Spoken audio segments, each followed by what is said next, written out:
Hi guys, it is Friday, August 2nd, 2024, and I'm here to do my July whip update. Happy Friday. I'm very glad that it's Friday. This having to work for a living is highly overrated. Um, Unfortunately, nobody's volunteering to pay my bills, and my landlord's not volunteering to let me live here for free, so I gotta work. Um,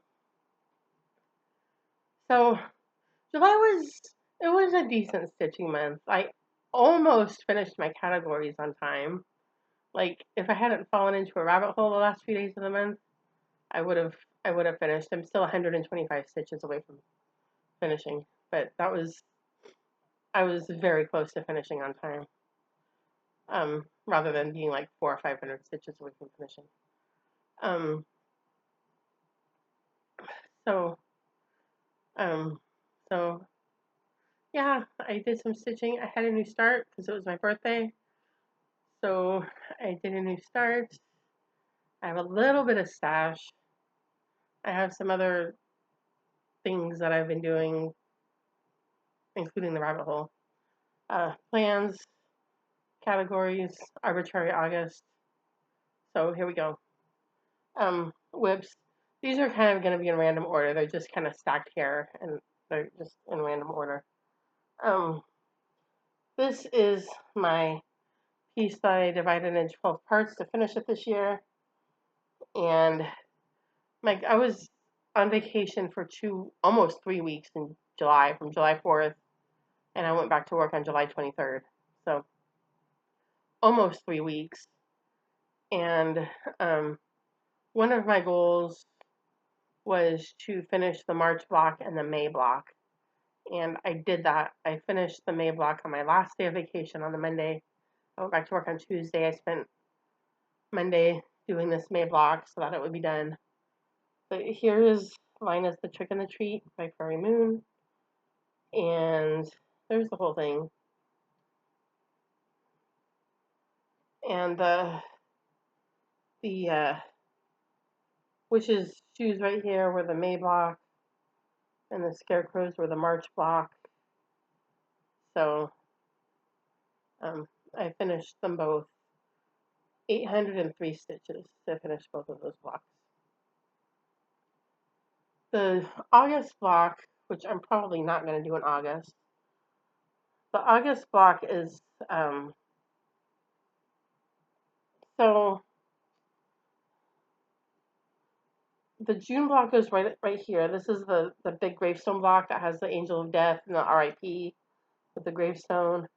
There's a block up here similar to this one that has skulls in it, kind of similar to that.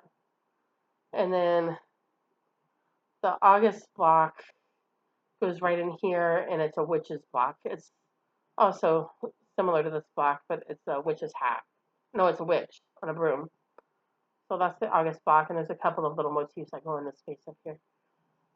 But for July, I'm going to finish. I'm not going to finish it. I'm going to focus. Maybe I'll finish it. I'm going to focus on uh, that June block with the gravestone in it. We'll talk about that when we get to plans for arbitrary August.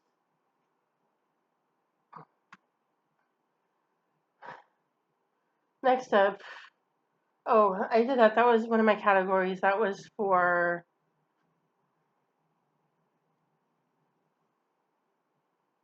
I don't know what it was for.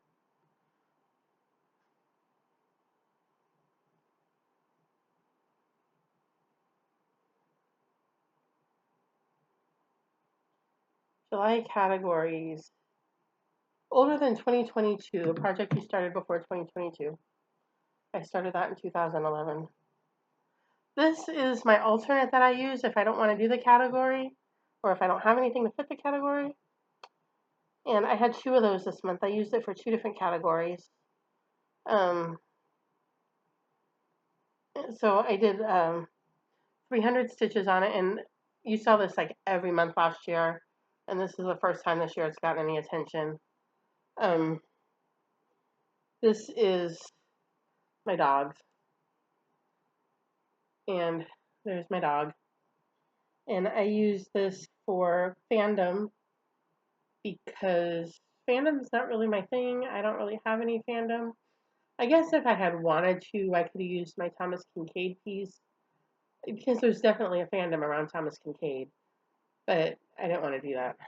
And then I also used it for longest since worked on because I didn't want to work on that piece either. So I got 300 stitches on here. I filled in some more of his face, some more of his ear. So filled in some more of his chin and his mouth. So the face is almost done. There's still some empty spots in there in his eyes, and there's some in his mouth, and there's still some blank spots here and there, but I think there's a little bit left on the edge of his ear. But his face is filling in, and soon we'll be onto his body. There's my yellow lab.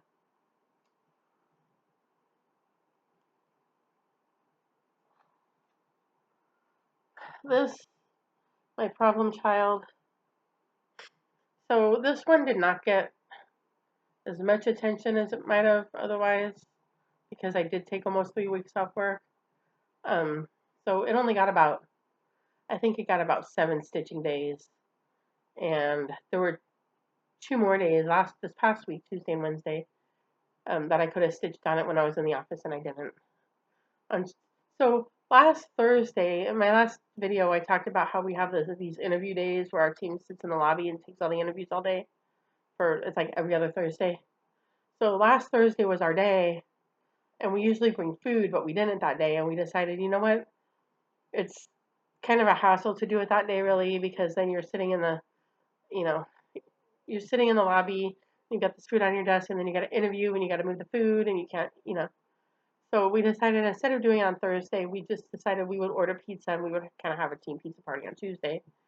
So we did that, and we all brought food, and we got pizza, and it was fun. And then on Wednesday, I was just still in my rabbit hole, and I spent the rest of my lunch hour just rabbit holing, and I didn't stitch. So here's my fairy. I did 173 stitches on her, and it's all down here. I did all the stitches down in here. And I'm 75.09% done with her. So we will continue to work on her in August. When I stitched on her every day that I was in the office in June, I got almost 300 stitches in her. So hopefully August, since I don't plan to take off, hopefully August will be a little closer to that. So there she is. This is The Littlest Fairy, Story Keep the Littlest Fairy by Selena Fennick, charted by Hade, now retired, but there she is.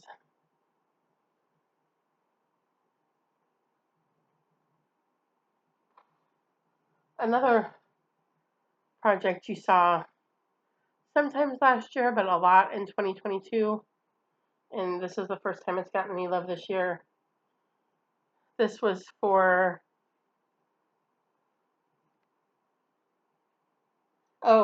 the fairy for the categories was pattern type PDF, and then this was for haven't stitched on in 24.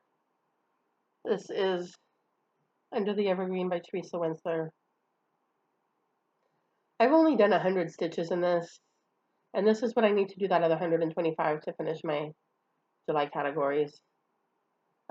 This is what I need to do it on, and so hopefully I'll do that tomorrow. And I worked some in the tree right here. So yeah, I'm gonna try to remember to talk about this in plans. I'm gonna try to remember to talk about this. But yeah, I came up with a plan for this piece. So this is, of course, Under the Evergreen by Teresa Winslow. All right, so those are my widths, and that was about 1,375 stitches because I still have to do another 125 to finish cutaways. I had a birthday, so, and I talked about this in my last video, and I kind of dithered a little bit on what I was going to start, but ultimately I stuck to my original plan. So what I started was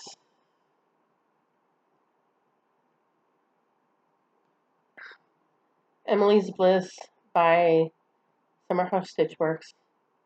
I got this as a kit when it was an exclusive in the Homespun Needlework group, I think in 2021. It's now been released, so you can get the chart from Summer House Stitchworks. And so I started it, and I did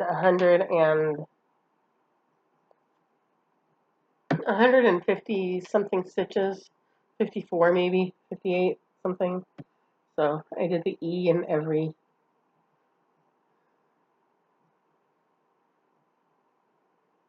This is I'm stitching it with the kit materials, which is Gloriana silks, which are wonderful.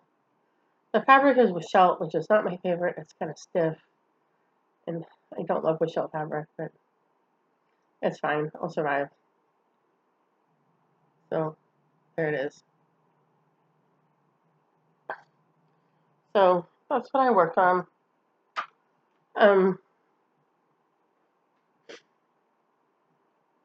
Yeah, that's what I worked on.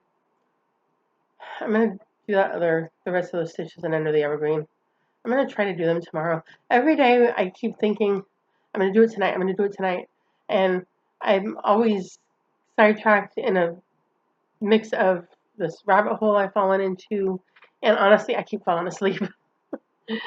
Last night, the night before, maybe the night before that too. I don't even remember, but I've been falling asleep like sometime during the 7 p.m. hour, and then waking up around 9 or 10, and then I'll stay up for another couple hours, and then I'll go to bed like at midnight or 1. So a lot of my evenings have been disappearing just because I keep falling asleep.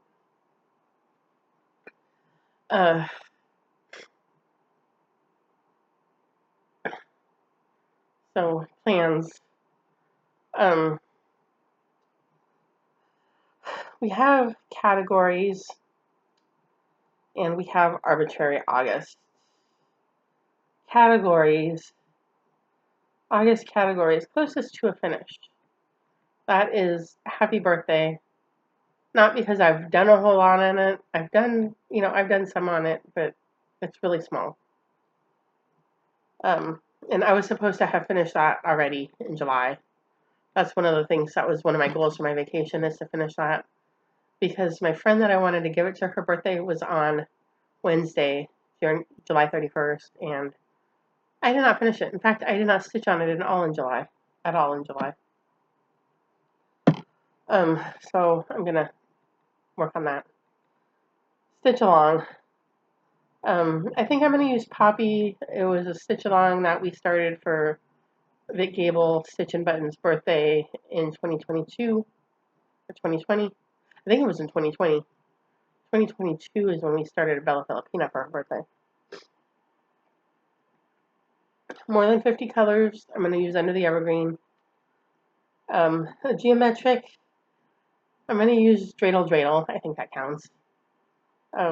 By Ink Circles. That's one of their mandalas. And a new design that was published in 2023 or 2024. I'm going to use Abylonia because it just came out at market in 2024. So those are the July categories. Arbitrary August. So last August, if you remember, or maybe you participated,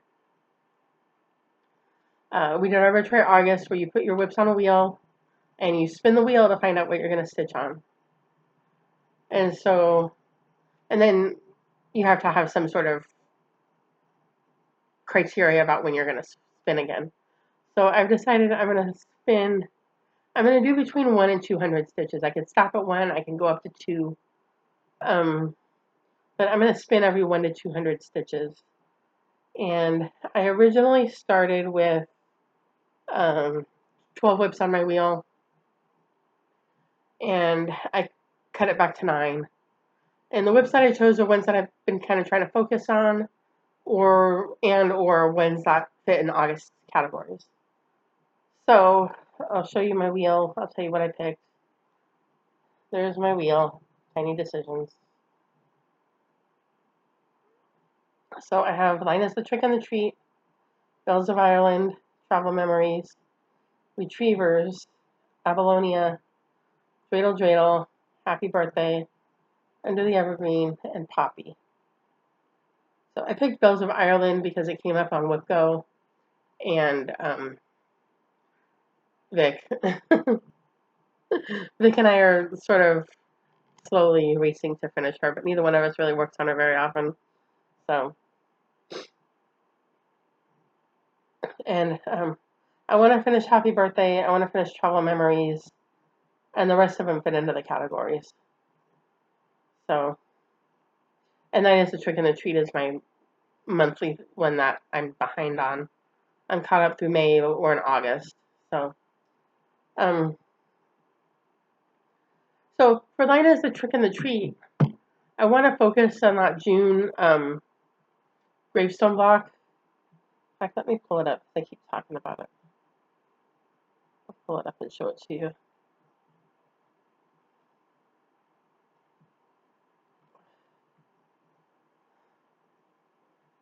So it's this block right here.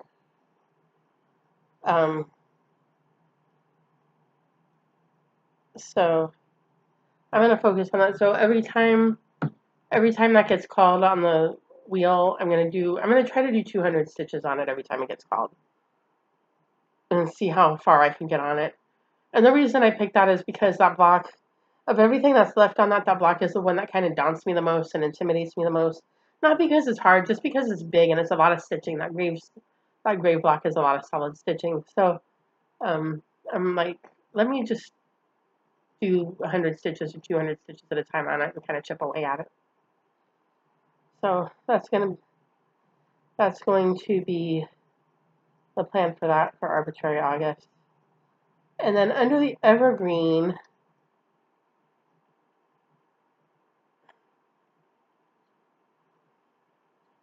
so I was thinking about this. Well, I was looking at Under the Evergreen. And so I'm going to hold this kind of back here. I took a picture of the chart or part of the chart, and I used my photo editor to mark up part of the chart.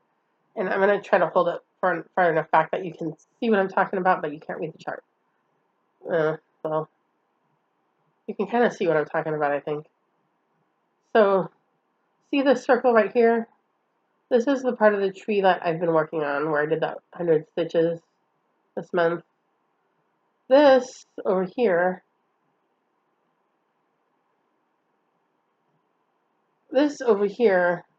is all that's left of the tree.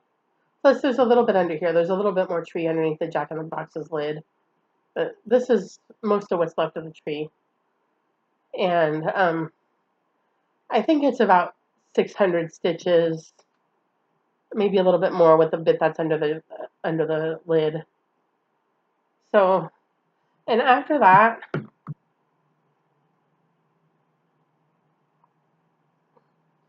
if I can get that, I was thinking about this.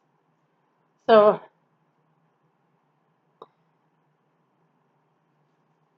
let's see if I can make this work.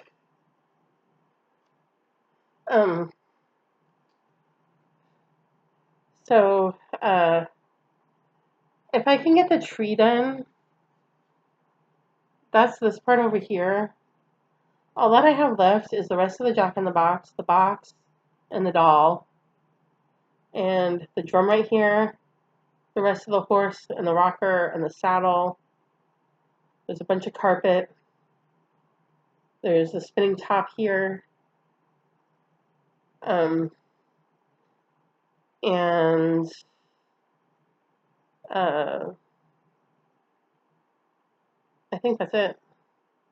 There might be one more item that I'm forgetting. And a bunch of backstitch.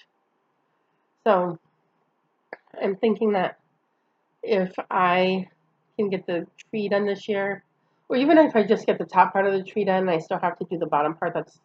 It's like right here. It's under the box lid. Even if I have to do that next year, that's fine. But I'm thinking if I can get that tree done, that maybe this will be the piece that I split into 12 next year.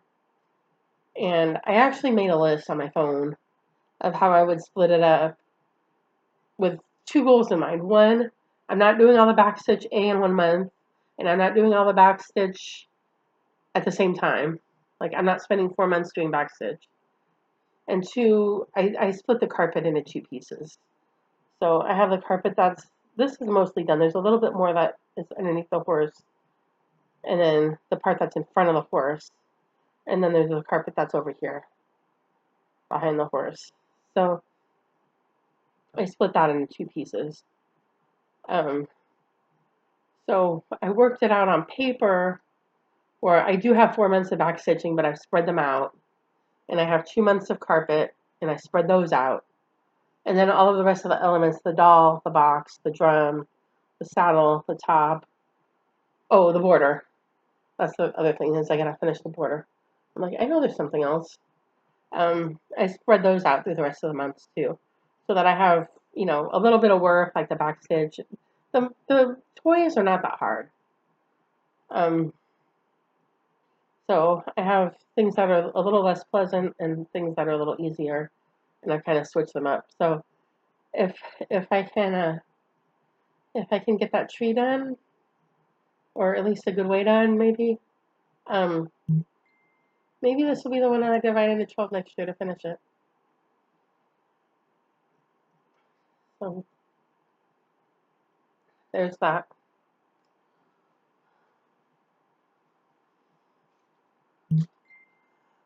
Um, yeah. Um, what else? So the other stuff that I've been doing while I was on vacation and besides stitching, um, been doing a little bit of cooking, a little bit of baking.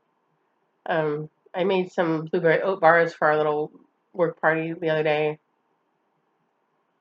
Um, I was gonna make myself a birthday cake, and I didn't do that. Because I don't need to eat a whole cake by myself, and I wasn't working, and my birthday was on Tuesday. So I'm like, well, I can't bake it on Tuesday and take it to church on Sunday. It's not going to be any good by the time it gets to be Sunday. And honestly, I'm lazy, and I didn't get up and do it. But and then, so one thing that happened was my middle brother moved from Long Island, New York, to Puerto Vallarta, Mexico, sometime at the end of June, the beginning of July. He moved to Puerto Vallarta. And Laurel decided that in order to be able to go see her brother, she needs to have a passport. So I took my butt down to the post office. Well, my original plan was I was going to go to the Torrance post office and the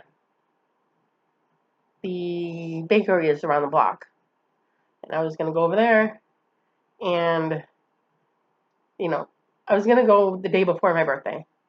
And I was going to go over there and the bakery's around the block and go get my picture and go get my passport application done and all of that. And then I would go over and get me a piece of cake at the bakery.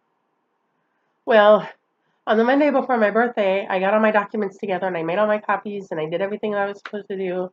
And I decided to have a look at the website to see what hours are open. And I discovered you have to have an appointment to get a passport. turn in a passport application. I did not know this. So, of course, they're all booked up. You can't get a same day appointment. So I went on there and I said, well, tell me within this distance when the next appointment is. And I got an appointment for Friday at the post office in the next city. So, um, um, I went over on Friday and I missed going to the bakery. So I didn't get my cake from the bakery. But on Friday, I also had dinner or lunch with my mom and my uncle, and I got cake from the restaurant there.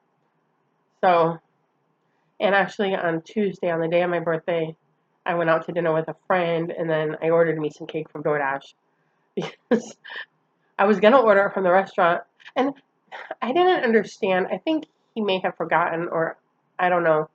But he brought the bill, and usually, when you're in a restaurant, they usually try to upsell you. You want dessert, you want another glass of wine, they're usually trying to upsell you stuff. He didn't come and offer us dessert. He just came and brought the bill, and my friend paid it. And then after she paid it, she's like, wait, weren't you going to get a piece of cake? Yeah, I was, but I guess not because you've already paid the bill.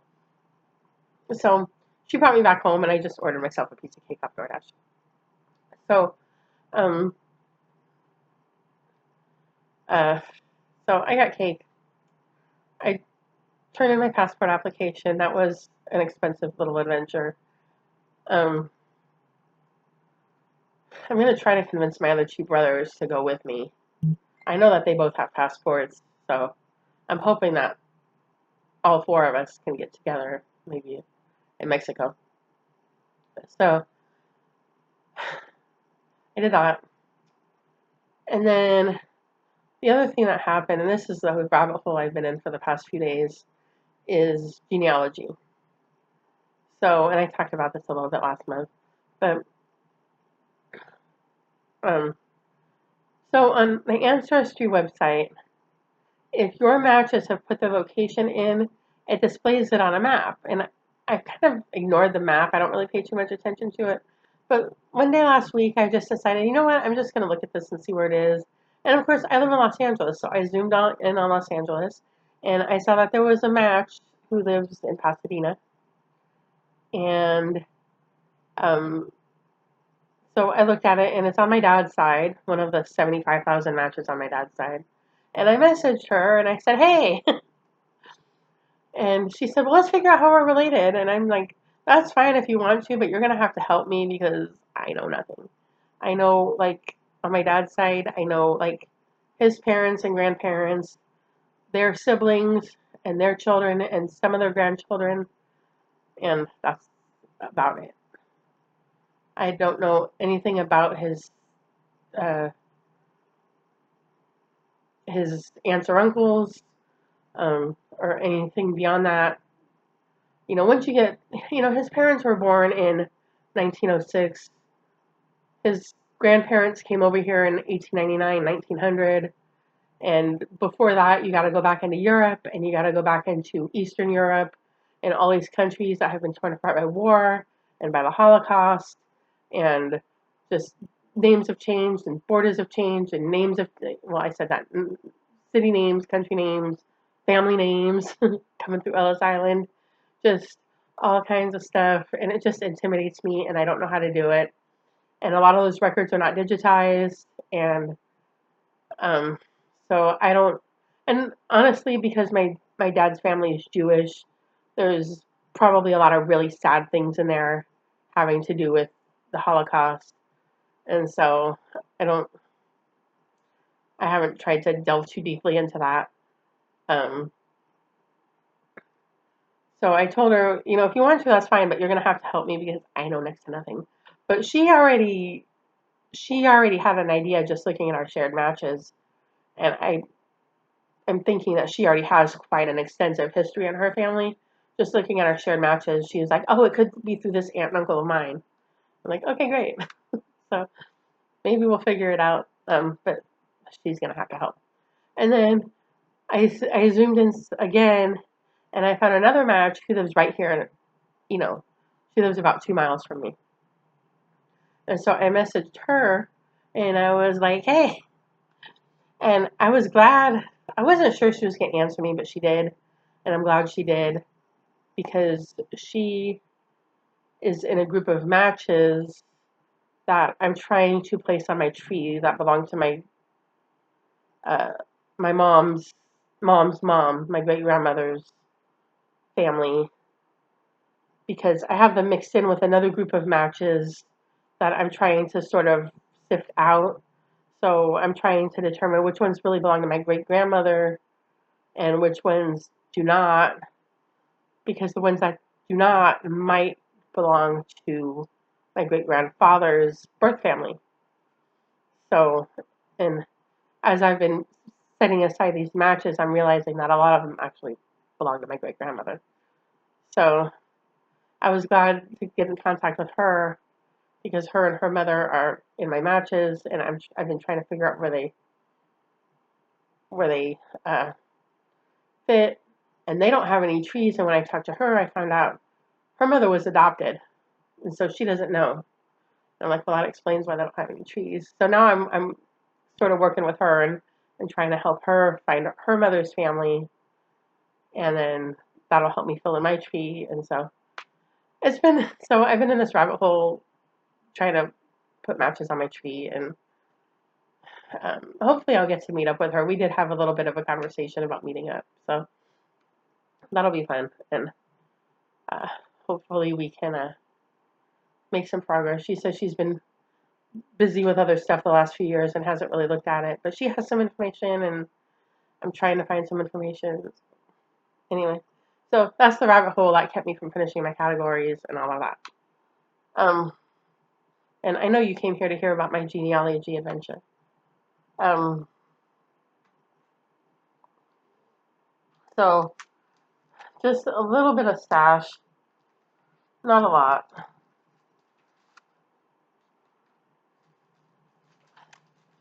I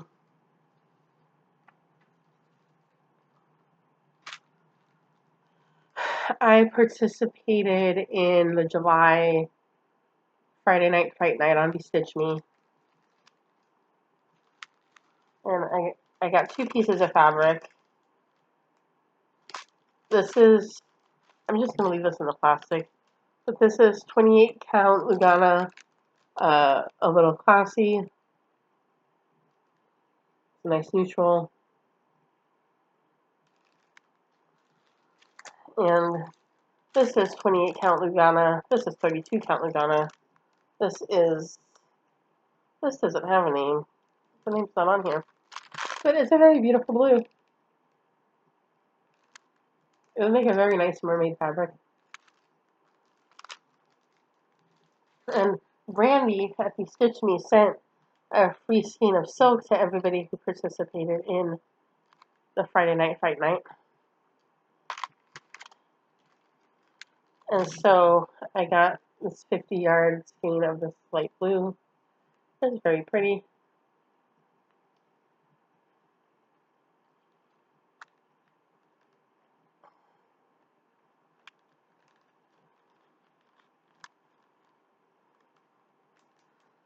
And then I did some buying of Mirabilias from Sammy at Tiny Hummingbird. So some of my friends are doing the stitch along next year of Nora Corbett's reindeer, and so Sammy's been offering one a month if you want to kit them up for the people who are participating in the sale or people who just want to buy them. I don't know if I'm going to participate in a sale, but I've been buying the chart. I haven't been buying the bead packs, but this is Vixen.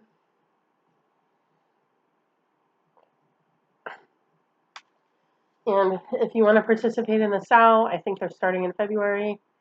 And go on Tiny Hummingbird, and Sammy will get you whatever you want. The chart, the bead pack, the specialty thread, whatever you want, Sammy will get it for you. Well, she was getting the specialty thread. Rainbow Gallery bought Kreinik. I don't know. I don't know what's going to happen with that. But, and then Mirabilia, the last many years, like the last 10 years, has been a lot of miss and not very many hits for me. But this one, I was like, this one's cute. It just came out. I'm like, this one's cute. Like, I actually kind of like this one. So Sammy was offering it, and so I got it. This is Pretty in Pink by Mirabilia. This is Mirabilia design number 194. I think this was the April release. No, I think this was the May release. So, or June. Or in August. This is probably the June release. So, I got that because I thought she was pretty. And I like the pink. Honestly, I like the pink. So, that's all my stash.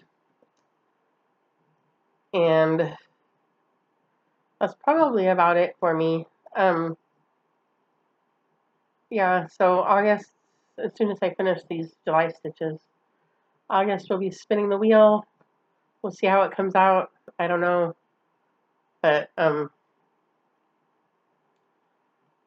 yeah, I hope to make some good progress on Happy Birthday. I hope to make some good progress on that block on Linus the Trick.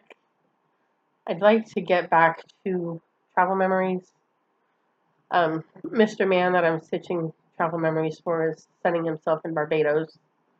Try not to feel too sorry for him. I'm hoping to get to see him in a couple of weeks here. I'm hoping to get to go to the Orange County Fair with him. So we'll see if that works out.